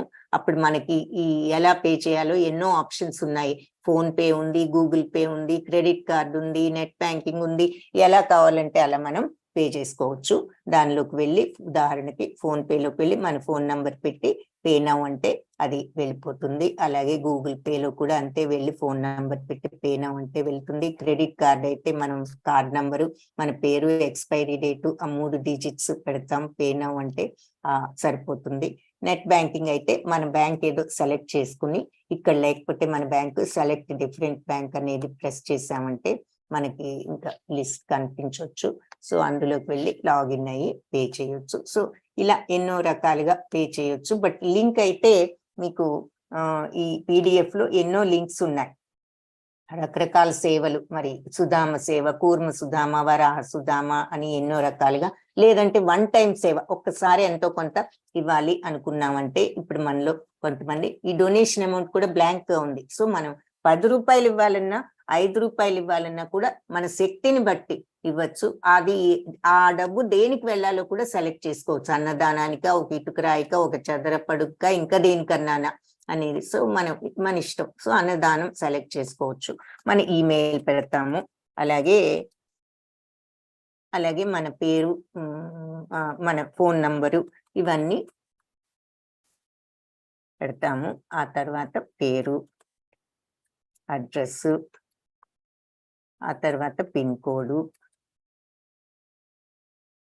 పెట్టిన తర్వాత పాన్ కూడా దీనికి అక్కర్లేదు, పే అంటాము. పే అన్నప్పుడు మళ్ళీ మనకి అదే పద్ధతి ఇందాకలాగా ఇది కనిపిస్తుంది. మన ఇష్టమైన మెథడ్ ఏర్కోవచ్చు. తర్వాత నిన్న లైఫ్ మెంబర్షిప్ గురించి కూడా చెప్పడం జరిగింది.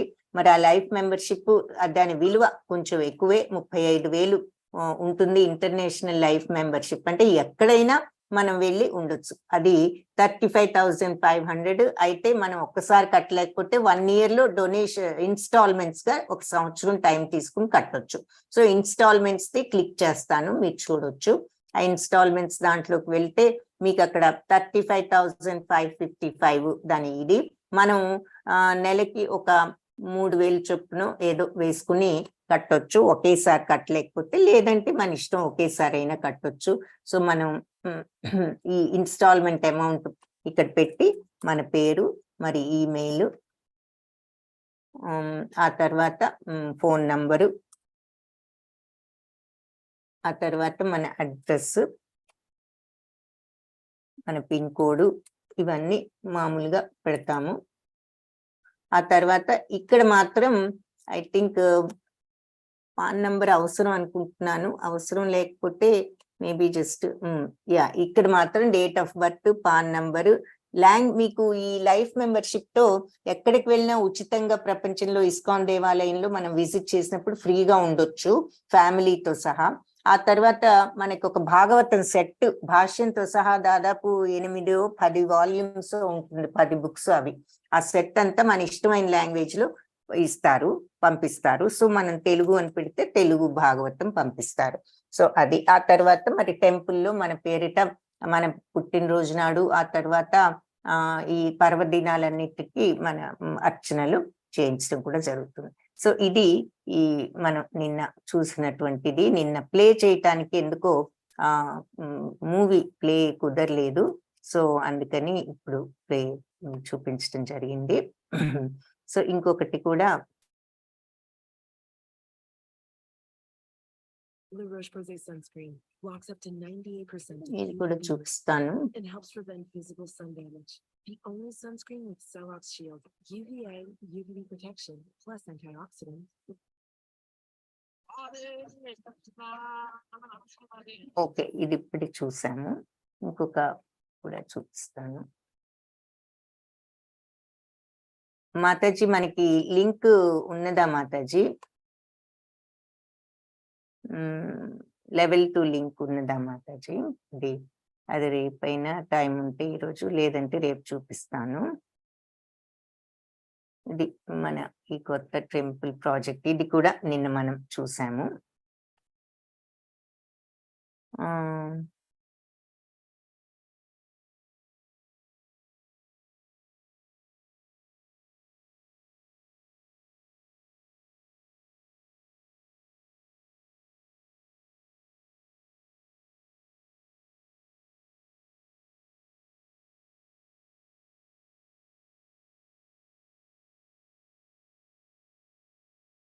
ఇది చూసాము. సారీ, ఇంకేదో ఉంది, ఒకటి ఉండాలి, అది దానికోసం చూస్తున్నాము.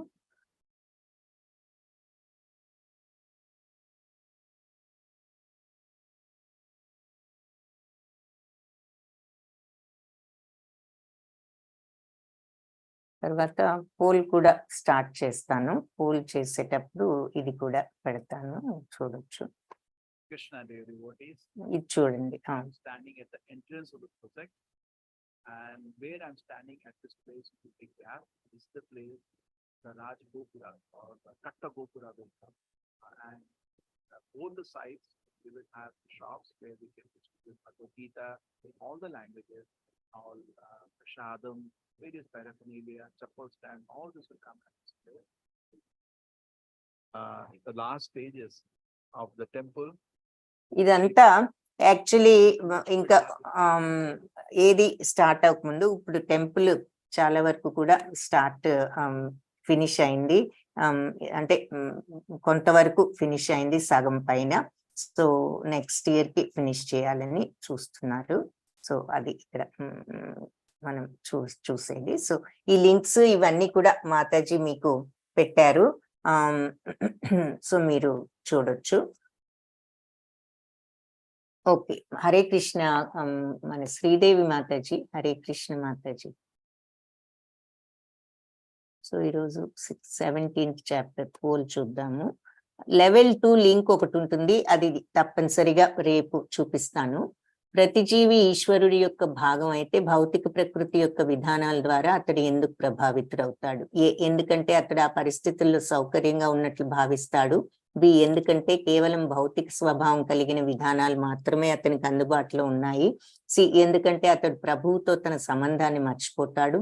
డి, ఈ విధంగా చేయడం ద్వారా అతడు ప్రాక్టికల్ గా ప్రవర్తిస్తాడు. 2, సెకండ్ క్వశ్చన్. ఆత్మ ద్వారా పొందిన ప్రకృతి విధానం ప్రకారం దేహదారి విశ్వాసం 3 రకాలుగా ఉంటుంది. ఏ, ఒకరి యొక్క సామర్థ్యం, తెలివితేటలు, ప్రభావంపై విశ్వాసం. బి, వేద విజ్ఞానం, ఆర్థికాభివృద్ధిపై విశ్వాసం. సి, సాత్వికంలో లేదా రాజసికంలో లేదా అజ్ఞానం తామసికంలో ఉంటుంది. డి, స్నేహితులు, కుటుంబం మరియు దేశంపై విశ్వాసం. 3, సత్వగుణంలో ఉన్న వ్యక్తి డాష్ ని ఆరాధించును, రజోగుణంలో ఉన్న వ్యక్తి డాష్ ని ఆరాధిస్తారు, తమో గుణంలో ఉన్న వ్యక్తి డాష్ ని ఆరాధిస్తారు. ఏమిటి అంటే ఆన్సర్స్: ఏ, పెద్దలు, శక్తిమంతులు, దయ్యాలు. బి, దేవదేవతలు, అసురులు, యక్షరాక్షసులు అంటే భూతాలు. సి, పేద ప్రజలు, పలుకుబడి కలిగిన వ్యక్తులు మరియు చెడ్డ అలవాట్లకు బానిసలైన వ్యక్తులు. డి, పైవన్నీ. 4వ ప్రశ్న. చేసిన యజ్ఞము సత్వపూరితమైనదని ఎప్పుడంటారు? ఏ, కర్తవ్యంగా భావించి చేసినప్పుడు. బి, భౌతిక లాభాపేక్ష కోసము గర్వించుతూ చేసినప్పుడు. సి, శాస్త్రాల పట్ల గౌరవం లేకుండా చేసినప్పుడు. డి, పైవన్నీ. దేహ సంబంధమైన తపస్సులో ఏ వస్తువులు ఉన్నాయి? ఏ, క్రమం తప్పకుండా వ్యాయామం చేయడం, స్నానం చేయడం, యోగాసనాలు వేయడం మరియు ఆరోగ్యవంతమైన ఆహారం తినడం. బి, దాతృత్వం ఇవ్వడం మరియు వ్యాయామం చేయడం. సి, దేవతలను పూజించడం, అగ్నియాగాదులు చేయడం మరియు ఆహారాన్ని పంపిణీ చేయడం. డి, పరమాత్ముడి, ఆధ్యాత్మిక గురువును, తల్లిదండ్రుల వంటి పైవారు పెద్దల పట్ల ఆరాధన మరియు పరిశుభ్రత, నిరాడంబరత, బ్రహ్మచర్యం మరియు అహింస. 6, స్వాధ్యాయాభ్యసనం అనే పదానికి అర్థం ఇవ్వండి. ఏ, నిజాయితీగా అధ్యయనం చేయడం మరియు తన స్వకర్మలను పాటించుట. బి, జ్ఞానము మరియు జ్ఞానయోగాన్ని పెంపొందించడం. సి, వేదవాంగ్మయాన్ని పఠించడం. డి, పైన పేర్కొన్నవేవి కాదు. 7th question. గర్వంతో గౌరవం కోసం తపస్సు చేయడం వల్ల కలిగే ఫలితం ఏమిటి? ఏ, ఉన్నత గ్రహాలకు వెళ్తారు. బి, శాశ్వతమైన స్థిరమైన ఫలితాలు ఉండవు. సి, శాశ్వతమైన స్థిరమైన ఫలితాలు కలుగుతాయి. డి, వారు దిగువ గ్రహాలకు వెళ్తారు. ఇది పోల్. వెనీలా పవని మాతాజీ, 3 చుక్కలు ఉంటాయి కదా, వాటిని ప్రెస్ చేసి చూడండి. ఒక్కొక్కసారి విండోస్ చార్ట్ కి వెళ్ళొచ్చు. సో మీ ఫోన్ లో ఉన్న విండోస్ చూసుకోండి అన్ని. ఆ 3 చుక్కల్లో పోల్ అని ఉన్న దాని మీద ప్రెస్ చేస్తే కనిపించాలి మాతాజీ. హరే కృష్ణ. రాజేశం ప్రభుజీ ఆ లింక్ పంపించారు. ఈ PDF చూడండి, గ్రూప్ లో మీకు లింక్స్ పోస్ట్ చేస్తూనే ఉన్నారు. ఈ సుధామ సేవ ఇలాంటివన్నీ తరచు, మీరు వాటిల్లో ఏది సెలెక్ట్ చేసుకున్నా పర్వాలేదు. ఇంకపోతే హరే కృష్ణ. శ్రీదేవి మాతాజీ, హరే కృష్ణ.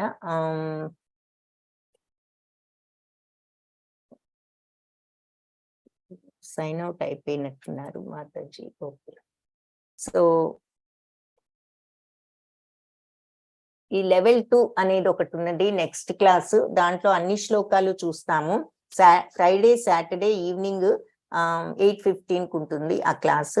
సో అందులో మీరు జాయిన్ అవ్వచ్చు. అప్పుడు అన్ని శ్లోకాలు చూడొచ్చు. వారానికి 2 రోజులు మాత్రమే ఉంటుంది క్లాసు. సో అది తర్వాత థర్స్డే నైట్ సదాచార అని ఇంకొక క్లాస్ ఉంటుంది. అందులో మీకు భగవద్గీత కాకుండా మీకు ఈ దశావతారాలు ఇటువంటివన్నీ కూడా మీకు లెక్చర్స్ ఉంటాయి. సో ఆ క్లాసులో కూడా జాయిన్ అవ్వచ్చు. సో 2 రకాలు క్లాసులు, సదాచార ఉన్నది, భగవద్గీత లెవెల్ 2 ఉన్నది. ఫ్రైడే, సాటర్డే ఈ రెండిట్లోనూ జాయిన్ అవ్వచ్చు. ఏదో ఒక దాంట్లో మీ ఇష్టం అయితే ఏదైనా ఒక దాంట్లో అయినా జాయిన్ అవ్వచ్చు.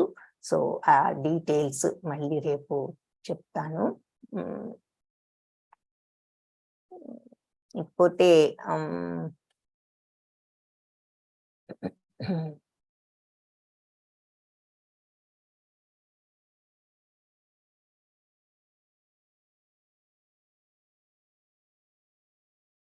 21% పోల్ చేసేసారు. సో త్వరలోనే ఇంకా ఆన్సర్స్ చెప్తాను.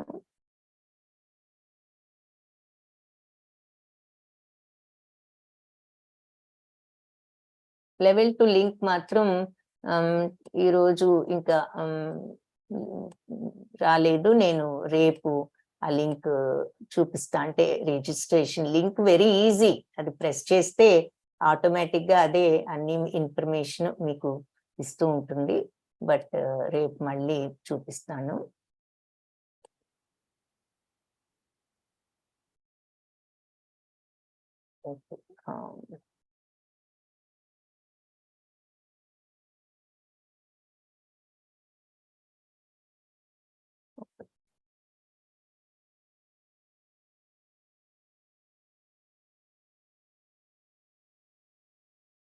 సో మన పోలు 36% చేసేసారు. ఓకే, సో పోల్ సరే ఎండ్ చేసి అయితే రిజల్ట్స్ షేర్ చేస్తాను. ప్రతి జీవి ఈశ్వరుడి యొక్క భాగం అయితే భౌతిక ప్రకృతి యొక్క విధానాల ద్వారా అతడు ఎందుకు ప్రభావితుడు అవుతాడు? ఎందుకంటే అతను ప్రభుతో తన సంబంధాన్ని మర్చిపోతాడు. ఓన్లీ 29%. చాలా మంది కేవలం భౌతిక స్వభావం కలిగిన విధానాలు మాత్రమే అతనిలో ఉంటాయన్నారు. అది కాదు కరెక్ట్ ఆన్సర్. మనం భగవంతుడి యొక్క పార్ట్ అయినా కూడా అంటే మనం భగవంతుడితో ఆ కనెక్షన్ ని అంటే ఆత్మతత్వాన్ని మర్చిపోతాము అని. ఆత్మ ద్వారా పొందిన ప్రకృతి విధానం ప్రకారం దేహదారి విశ్వాసం 3 రకాలుగా ఉంటుంది. ఏమిటి అంటే సాత్వికము, రాజసికము. C correct answer. 57% పెట్టారు. సత్వగుణంలో ఉన్న వ్యక్తి డాష్ ని ఆరాధిస్తాడు. రజోగుణంలో ఉన్న వ్యక్తి సత్వగుణంలో ఉన్న వ్యక్తి దేవదేవతలను, రజోగుణంలో వాళ్ళను యక్షరాక్షసులను, తమో గుణంలో ఉన్న వాళ్ళు భూత ప్రేతాలను. So B correct answer. 57% పెట్టారు. 4 చేసిన యజ్ఞం సత్వపూరితమైనదని ఎప్పుడు అంటారు అంటే ఏ కర్తవ్యంగా భావించి చేసినప్పుడు. వెరీ గుడ్, 71% కరెక్ట్ పెట్టారు. 5 దేహ సంబంధమైన తపస్సులో ఏ వస్తువులు ఉన్నాయి అంటే మరి భగవంతుణ్ణి, ఆధ్యాత్మిక గురువుని, తల్లిదండ్రుల్ని, అందరినీ గౌరవించడం, పరిశుభ్రత, నిరాడంబరత, బ్రహ్మచర్యం, అహింస. 100% కరెక్ట్ పెట్టారు. Very good. 6 స్వాధ్యాయ అభ్యసనం అనే పదానికి అర్థం ఏమిటి అంటే వేదవాంగ్మయాన్ని పఠించటం. స్వాధ్యాయ అభ్యసనం మనము వాక్తపస్సులో చూసాము. ఏది సత్యం, హితం, ప్రియంగా మాట్లాడటం, అనుద్వేగకరంగా, ఉద్వేగం లేకుండా. 1. 2 స్వాధ్యాయాభ్యసనం అంటే ఏమిటి? వేదవాంగ్మయాన్ని పఠించటం. సో అది కరెక్ట్. సి 29% మాత్రమే పెట్టారు. ఎక్కువ మంది నిజాయితీగా అధ్యయనం చేయడం మరియు స్వకర్మలను పాటించటం అన్నారు. అది కాదు. స్వాధ్యాయ అంటే వేదవాంగ్మయాన్ని అని, అభ్యసన అంటే పఠించటం, నేర్చుకోవడం. 7th క్వశ్చన్, గర్వంతో గౌరవం కోసం తపస్సు చేయటం వల్ల కలిగే ఫలితాలు ఏమిటి అంటే వాటికి శాశ్వతమైన స్థిరమైన ఫలితాలు ఉండవు. 57% కరెక్ట్ పెట్టారు. B correct answer. Okay, Hare Krishna. So అది ఈరోజు పోల్. మరి రేపు మనం లాస్ట్ చాప్టర్ చూద్దాము. అందరికీ తప్పనిసరిగా లాస్ట్ రోజు అటెండ్ అవ్వండి. హరే కృష్ణ. ఇక మరి వేరే ఏమి క్వశ్చన్స్ కనిపించడం లేదు కాబట్టి ఈరోజు క్లాస్ ఎండ్ చేద్దాము. హరే కృష్ణ.